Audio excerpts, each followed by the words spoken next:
قیامت کے دن اگر پھنس بھی گئے نا کسی خطا کی وجہ سے، سناؤں کیا ملے گا؟ کوئی عطا مل جائے گی، خطا نیچے ہوگی، عطا اوپر آ جائے گی۔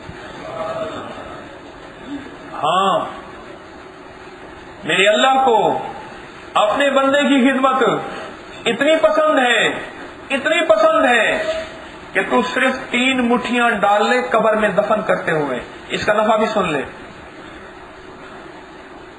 میرے اللہ کو اپنے بندے کی خدمت، انسانیت کی خدمت اتنی پسند ہے، صرف 3 مٹھیاں ڈال دفن کرتے ہوئے، لوگ بیل سے اور کسی سے ڈال رہے تو صرف 3 مٹھیاں ڈال دے مٹی، اس دفن کرنے والوں میں حصہ ہی مل جائے گا نا۔ 3 مٹھیوں سے میت کی قبر تو پوری نہیں ہوتی نا، حصہ ملا، پر ملے گا کیا؟ قیامت کا دن ہوگا، ایک بندہ پریشان حال ہوگا اور کوئی اس کا ساتھی نہیں ہوگا، اور سب چھوڑ گئے ہوں گے اور چھوڑ جائیں گے، ہاں چھوڑ جائیں گے، اور اتنا چھوڑ جائیں گے، کتابوں میں آتا ہے قیامت کے دن سارے ننگے ہوں گے اور کسی کو خبر نہیں ہوگی کس طرف دیکھنے کی کہ یہ ننگا ہے یا کپڑے پہنے ہوئے ہیں اور اس کے لباس ہے یا نہیں ہے۔ ایسی نفسا نفسی ہو، اور بندہ منہ میں انگلی ڈالے گا اور اپنا ہاتھ، اپنی سارا بازو چبا جائے گا، پتہ ہی نہیں چلے گا مجھے کچھ ہوا یا نہیں ہوا۔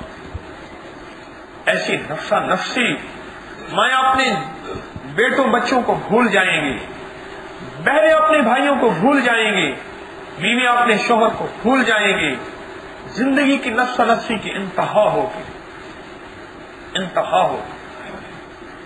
ایسے وقت میں کون کام آئے گا؟ اور ایک ترازو تلے گا، اس کی نیکیاں ختم ہو جائیں گی، اور ان قریب اعلان ہوگا پکڑو اس کو، گھسیٹو اور ڈالو جہنم میں۔